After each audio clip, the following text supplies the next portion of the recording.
Deus seja a glória desde o princípio desse dia até o final, pois é um dia especial. É o dia que o seu Redentor ressuscitou e nos trouxe a vitória sobre todas as lutas e dificuldades que nós poderíamos ter. Meus irmãos, abra a Bíblia no Evangelho de João, capítulo 15.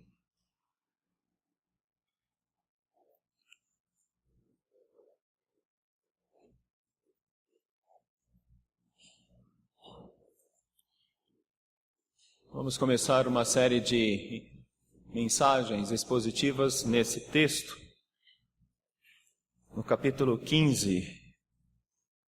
Nesse momento ficaremos só com o primeiro versículo, mas para contextualizar, vamos até o versículo 8, que diz assim, capítulo 15 do Evangelho de João: Eu sou a videira verdadeira e meu pai é o agricultor. Todo ramo que estando em mim não der fruto, ele corta, e todo que dá fruto, ele limpa para que produza mais fruto ainda. Vós já estáis limpos pela palavra que vos tenho falado. Permanecei em mim, e eu permanecerei em vós. Como não pode o ramo produzir fruto de si mesmo se não permanecer na videira, assim nem vós podeis dar, se não permanecerdes em mim. Eu sou a videira, vós os ramos. Quem permanece em mim, e eu nele, esse dá muito fruto, porque sem mim nada podeis fazer. Se alguém não permanecer em mim, será lançado fora, à semelhança do ramo, e secará. E o apanham, lançam no fogo e o queimam. Se permanecerdes em mim, e as minhas palavras permanecerem em vós, pedireis o que quiserdes, e vos será feito. Nisto é glorificado meu Pai, em quem deis muito fruto, e assim vos tornareis meus discípulos. Mais uma vez te agradecemos, ó Pai, por estarmos em Tua casa nesse dia especial. Te agradecemos pelas músicas, te agradecemos pelos hinos, te agradecemos, ó Pai, pela companhia dos nossos irmãos queridos, te agradecemos pela liberdade de um país que nos dá, Senhor, condições de sair de nossas casas e de estarmos aqui, buscando, Senhor, a Tua vontade.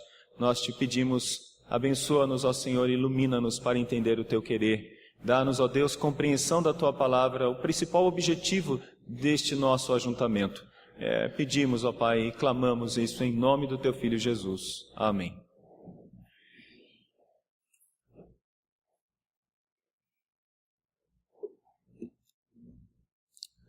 Caros irmãos, alguns aqui moram em casas. E alguém já teve um pé de amorinha em sua casa? Se lembra? Amorinha, amora. Eu tive, durante muito tempo na casa de minha mãe, alguns pés de amorinha. E era muito interessante ver em determinado momento do ano, aquele pé cheio de amorinha. Geralmente a gente balançava para cair e pegávamos a amorinha. Era tanta amora que dava para fazer suco. Dava para amassar e comer com açúcar. Ó, que coisa boa. E era uma coisa maravilhosa quando o pé de amorinha dava amorinha. A gente sentia uma alegria muito grande em poder subir, em poder tirar. Eu já vi pessoas falando do pé de jabuticaba. Um pé de jabuticaba lotado de jabuticabas é uma coisa linda. Alguns aqui têm casa e moram em casa térrea e têm pés de jabuticaba. É maravilhoso quando você vê um pé de jabuticaba lotado de jabuticaba. Chega a estar pretinho, com aquelas coisas que parecem bolinhas de gude presas no tronco, né? Nos galhos. O judeu tinha muita alegria quando ele via algo parecido, mas no tempo dele, na época dele, nessa época de Jesus, havia vinhas. E ali, quando essa vinha tinha bastante uvas, cachos para todos os lados, aquilo deixava um judeu muito alegre. Claro que no início verdinhas, mas logo depois amadurecendo. E era uma grande alegria poder tirar os cachos de uva e dali se fazia, com os frutos se fazia o que era necessário com aquelas uvas. Meus irmãos, não é por menos que o povo de Israel sempre enalteceu a figura da vinha. A vinha sempre recebeu uma proeminência na vida do povo de Israel. É interessante que quando Jacó vai abençoar os seus filhos, por vezes ele usa a expressão da vinha para demonstrar essa bênção. Por exemplo, em Gênesis 49:11, diz assim: ele amarrará o seu jumentinho à vide, e o filho da sua jumenta à videira mais excelente.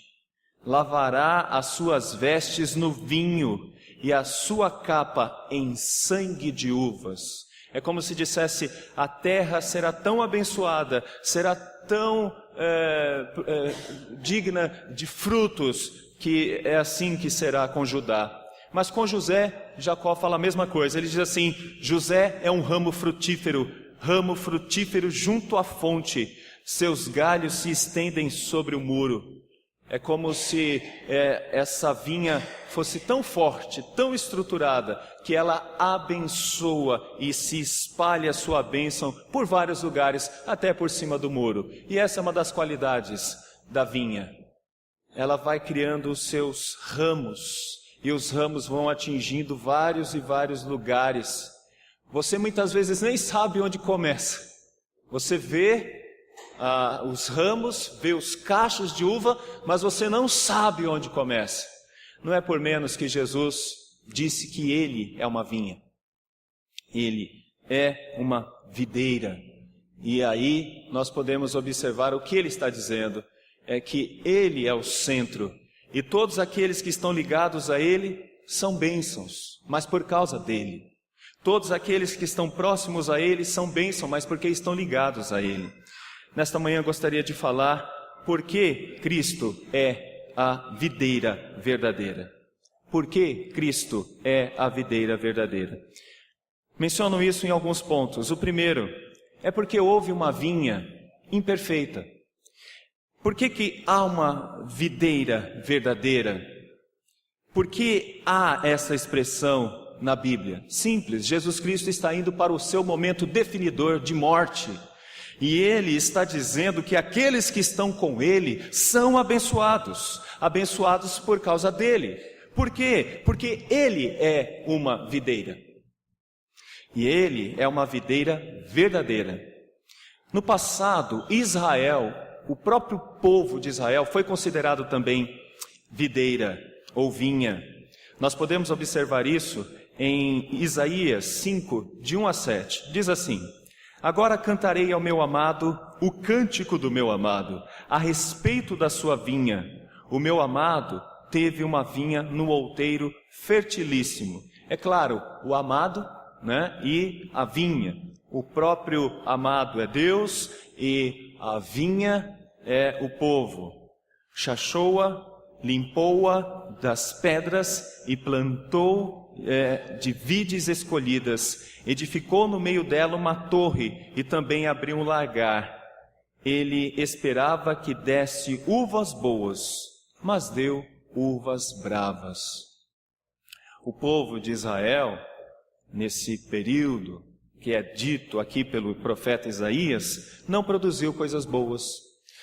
Não foi uma vinha que os ramos pudessem produzir coisas boas, mas produziu uvas bravas. O verso 3 diz assim: agora, pois, os moradores de Jerusalém, os homens de Judá, julgai-vos, peço, entre mim e a minha vinha. Que mais se podia fazer ainda à minha vinha, que eu lhe não tenha feito? E como esperado, e que desse uvas boas, veio então a produzir uvas bravas? Agora, pois, farei saber o que pretendo fazer à minha vinha. Tirarei a sua sebe, para que a vinha sirva de pasto. Derribarei o seu muro, para que seja pisada. Esse é o resultado. A vinha que não é perfeita, a vinha que na verdade tipificava a verdadeira vinha perfeita, que com seus defeitos seria jogada, lançada e seria queimada, é diferente. Porque esta vinha tem a imperfeição humana. Essa vinha aponta para a perfeição. Tal como no Antigo Testamento, muitas coisas apontavam para a perfeição de Cristo. A beleza do reinado de Davi não era eterna. mas tipificava o reinado eterno de Deus na pessoa de Jesus. Da mesma forma, meus irmãos, quando nós olhamos para a imperfeição de todos os reis de alguma maneira foram imperfeitos, inclusive Davi, que era chamado o homem segundo o coração de Deus. Nós sabemos o que o homem segundo o coração de Deus fez em determinado momento tão triste do seu pecado. Mas quando olhamos para Cristo, temos algo perfeito. Por isso que agora, nesse momento de despedida, Jesus Cristo diz aos seus discípulos: eu sou a videira verdadeira. Esta videira não decepciona. Esta videira não produz uvas bravas. Esta videira produz uvas boas, um belo fruto, frutos bons. E quem está ligado a esta videira é beneficiado. Daí a importância. Por que Cristo é a videira verdadeira? Porque no passado, tudo no passado não era perfeito. Mas agora em Cristo, tudo é de fato perfeito. A segunda coisa, por que Cristo é a videira verdadeira? Porque tudo em Jesus é perfeito. E nessa metáfora da vinha, também temos algo que simboliza a perfeição. Nós podemos traduzir a palavra perfeito aqui por eterno. Quando você entender a palavra verdadeira, eu sou a videira verdadeira, pode interpretar este verdadeiro por perfeito, eterno. Aquilo que perdura, celeste, divino. Se no passado havia uma videira, e essa videira não demonstrou bênção efetivamente, agora, com Cristo, esta videira é uma bênção perpétua. Esta videira não é mais o próprio povo de Israel, mas esta videira é o próprio Cristo, e de forma perfeita, como tudo nele é perfeito. Por exemplo, Jesus Cristo é um tabernáculo perfeito. Hebreus 8:1 diz assim: ora, é essencial que das coisas que temos dito e que possuímos, no qual possuímos tal sumo sacerdote, que se assentou à destra de Deus no trono da majestade e nos céus, como ministro do santuário e do verdadeiro tabernáculo que o Senhor erigiu, não o homem. Cristo é o sacerdote perfeito, Cristo é o tabernáculo perfeito. Tal como também Cristo é a luz verdadeira, perfeita. João 1:8 diz assim: ele não era a luz, falando a respeito de João Batista, mas veio para que testificasse da luz. O verso 9, a saber, a verdadeira luz que vinha ao mundo e que ilumina a todo o homem. Jesus é a luz verdadeira, Jesus é a luz perfeita. Deus tinha sustentado os homens pelo maná, e foi assim que ele manteve o seu povo no deserto. Mas Jesus Cristo faz questão de dizer algo interessante sobre isso. Ele vai dizer assim: em verdade vos digo, não foi Moisés quem vos deu o pão do céu. O verdadeiro pão do céu é meu Pai quem vos dá. E ele diz: eu sou o pão da vida. Por que Jesus é a videira verdadeira? Porque tudo nele é perfeito. Se a antiga videira decepcionou, esta não decepciona, porque é verdadeira, é perfeita. A outra coisa que podemos também dizer a respeito do porquê Cristo é a videira verdadeira, é porque é uma figura animadora. A videira é uma figura animadora. Na união dos ramos com o seu tronco central, nós encontramos força para viver. Ramos não têm força se não tiver uma ligação com o seu tronco central. Eles devem depender, todos os ramos devem depender completamente da videira. Para quê? Para a nutrição. Se não houver uma ligação do ramo com o tronco, não há uma nutrição. E é interessante que os discípulos agora estão ouvindo o seguinte: eu sou a videira verdadeira e vocês são os ramos. Quando os discípulos ouviram isso, eles automaticamente deveriam entender: significa que nós teremos vida, significa que nós seremos nutridos, significa que nós seremos fortalecidos por esse tronco central. significa que nós teremos vitalidade, significa que nós teremos o apoio, pois é neste tronco central que os ramos encontram força para se manter e para se sustentar. Por que Cristo é a videira verdadeira?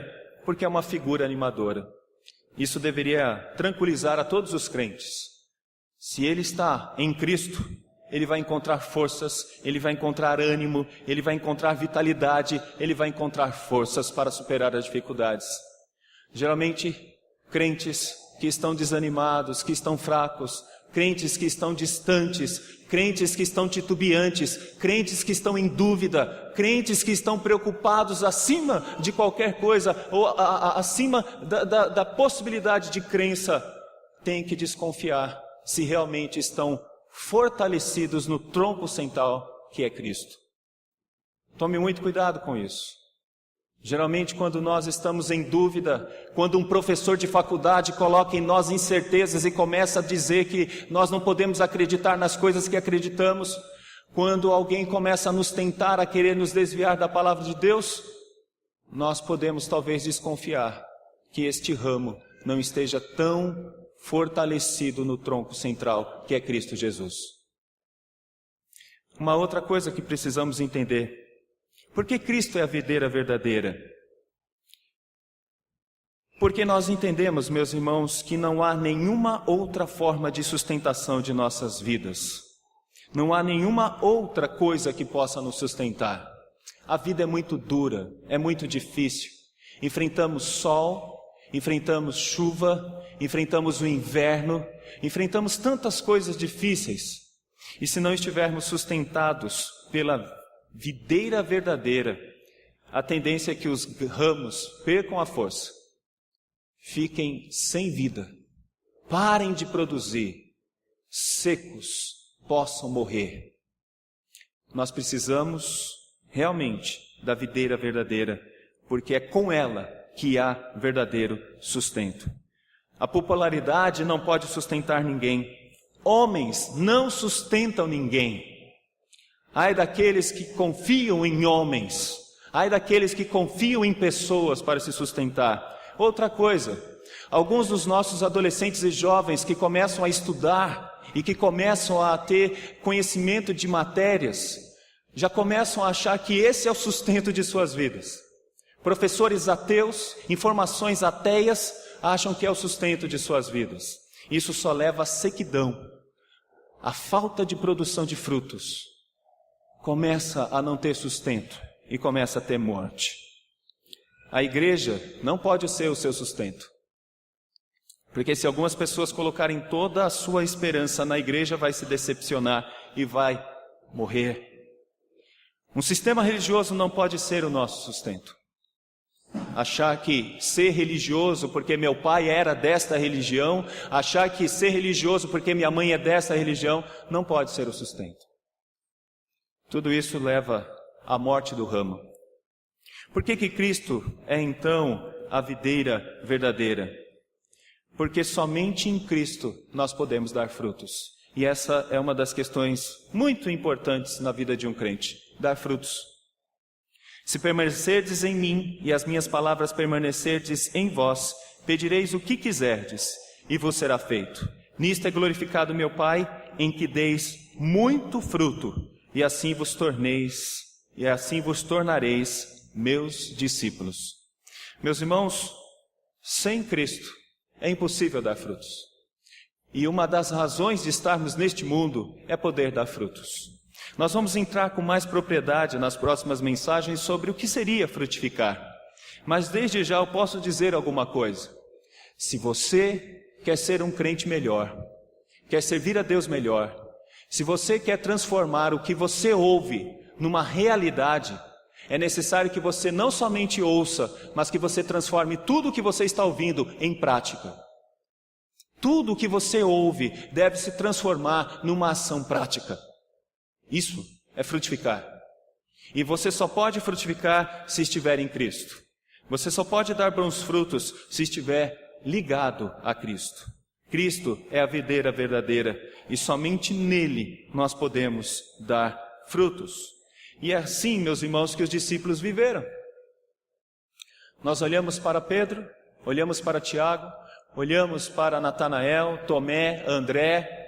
Todos esses homens morreram por causa de Cristo. Todos esses homens padeceram tudo por causa de Cristo, porque eles sabiam que o grande objetivo da vida era frutificar. Quando a gente vê crentes desanimados, crentes que não leem a palavra de Deus, crentes que não evangelizam, crentes que não pregam a palavra, crentes que não têm a ansiedade de ver pessoas convertidas, quando nós vemos crentes que não crescem, não amadurecem na palavra de Deus, é sinal de que está faltando frutos.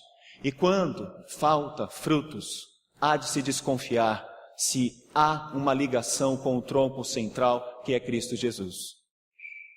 Crentes precisam dar frutos. Essa é a razão de estarmos aqui. Essa é a razão de vivermos neste mundo. Nós não estamos aqui de passagem. Nós estamos aqui para realizar a nossa obra missionária, atingir pessoas, converter pessoas pela palavra do nosso Deus. Nós precisamos, meus irmãos, demonstrar o que aprendemos através de nossas vidas, dando exemplo e testemunho. Crentes honestos, crentes firmes, crentes que andam segundo a vontade de Deus, chamam a atenção. Crentes felizes com Cristo, porque estão ligados ao tronco central, chamam a atenção. E é esse o objetivo de todos nós. Mediante a isso, meus irmãos, gostaria de fazer algumas aplicações, encerrando essa mensagem. A primeira coisa, cuidado com o que te dá sustento. Cuidado com o que te dá sustento. Porque geralmente alguns ramos parecem estar vivos e alguns ramos parecem estar fortalecidos. Mas esse é um engodo, porque não estão ligados ao tronco. Estão ligados a qualquer outra coisa que passe alguma espécie de energia e de força para o ramo. Mas não estão. Por exemplo, tem muitas pessoas que estão felizes, porque nesse período de crise estão com a sua conta bancária em dia. E isso está dando alegria para essas pessoas. Tem muitas pessoas que estão felizes nos dias de hoje, porque acreditam que estão bem pelo que estão fazendo. Suas obras, que geralmente não são boas obras, na verdade são ilusões.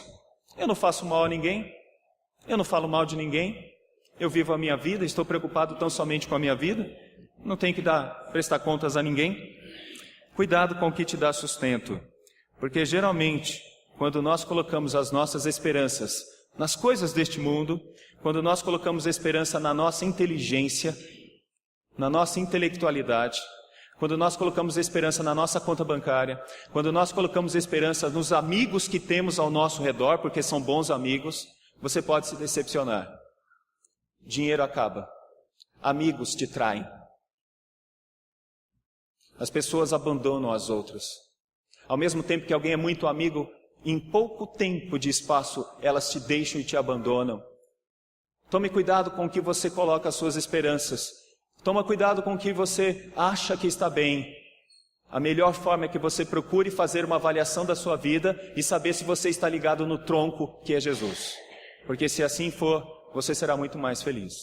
Você terá uma vida com propósito e com sentido e com razão.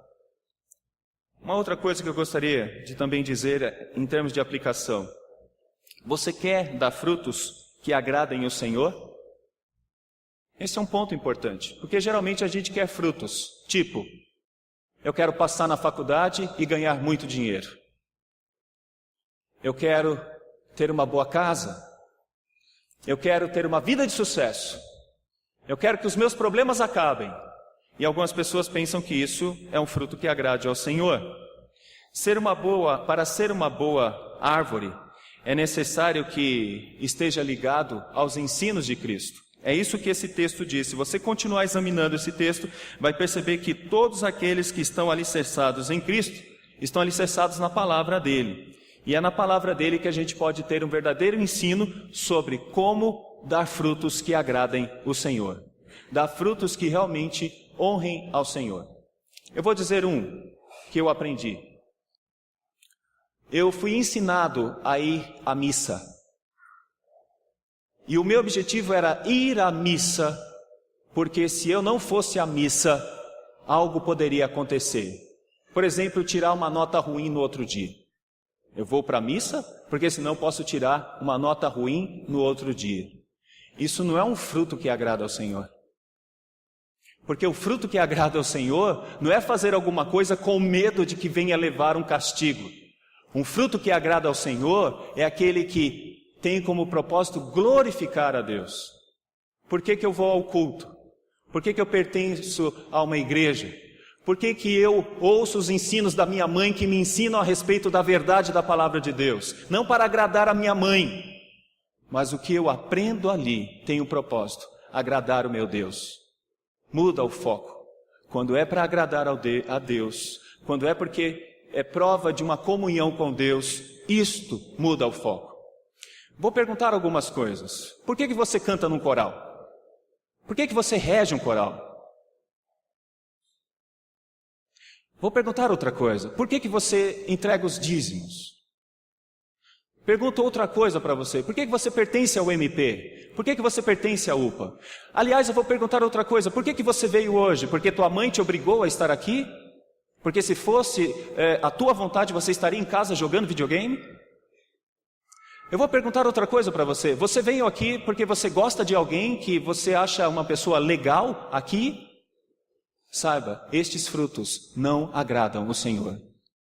Frutos que agradam ao Senhor são aqueles que você faz porque você reconhece que Ele te amou primeiro. E Ele te amou tanto que deu o Filho dele para morrer numa cruz e para se tornar a vinha que te alimenta e que te dá forças e que te sustenta. Não vou terminar dessa forma, eu termino com mais 3 aplicações sobre alegria. Diz assim: alegre-se com esta verdade, pois se você está de fato atraído a Deus, você está realmente tendo a oportunidade de crescer espiritualmente e de se fortalecer espiritualmente. Na metáfora da vinha e dos ramos que estão ligados a ela, nós podemos observar que é uma nutrição, uma manutenção que vem da parte do próprio tronco. Aqui eu creio que temos algo maravilhoso, porque um crente muitas vezes tem desânimo em suas vidas. Um crente muitas vezes é tentado a parar, a desistir, mas o que é interessante é que do nada aparece algo dentro dele mesmo que diz: continua, seja firme, não desanima, lute, continue, vamos lá, não desista. Isto é um sinal bem claro da nutrição que vem do tronco central, que é Cristo. É a obra de Deus que está te dizendo: não fica desanimado com a notícia não, meu irmão. Não fica triste com esses abalos não. Não fica não. Confie em mim, acredite em mim, seja forte. Esta é a maneira como a seiva está passando por entre os ramos e está nutrindo os ramos para que os ramos sejam fortes e possam enfrentar as tempestades, os invernos e as lutas que nós passamos. A outra questão: alegre-se, pois Jesus é perfeito para nos sustentar. Não como a vinha falha de Israel no passado. Pelo contrário, agora nós temos uma vinha verdadeira e essa pode sustentar. Não nos decepcionamos com Cristo. Não nos decepcionamos com Ele, nunca. Sempre nos sustenta. Se homens nos dão maus exemplos, Cristo sempre nos dá bons exemplos para seguir. Se nos decepcionamos com pessoas, Cristo sempre mostra a lealdade e nos dá segurança para confiar nos seus mandamentos e nos seus ensinos. Devemos nos alegrar, porque esta vinha verdadeira, o caule central, nos dá força. A outra coisa: alegre-se, pois muitos podem te abandonar, muitos podem te deixar, mas quando estamos ligados ao tronco da verdadeira vinha, essa união é segura e plena, e nada poderá nos tirar dela. Sabe o que significa isso? Vida eterna, salvação. Vida eterna e salvação. Confie nisso, seja fiel a isso, e você receberá o benefício na vida eterna. Pois este, que é a vinha verdadeira, ele nos dá forças para superar todos os trânsitos, todas as dificuldades, e nos coloca sempre no melhor lugar. um lugar onde há frutos verdadeiros, onde crescemos espiritualmente, onde ampliamos o nosso horizonte sobre a grandeza, sobre as maravilhas do ser de Deus e podemos de fato desejar o melhor enquanto aqui estamos vivendo. Que Deus nos dê graça, nos dê força e que possamos servi-lo com uma vida fortalecida por estar ligados a Ele.